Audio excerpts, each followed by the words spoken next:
কেল্লার দিকে আসছে। আসতে দাও। তুমি বুঝতে পারছো না সে আমাদের কি করতে পারবে।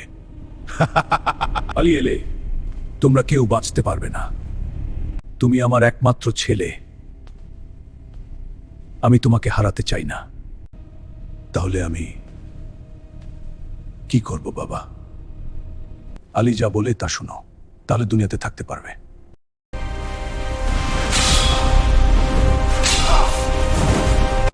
তুমি এখানে, তুমি কেল্লার ভিতরে কিভাবে এলে? আমার পথ কেউ রোধ করতে পারে না। তুমি কি চাও আলী? গতকাল তোমার লোকেরা আমার এলাকায় হামলা করেছে। আমি কিছু জানি না। তারা আমাকে জানিয়ে হামলা করেনি। তাদের ছেড়ে দাও।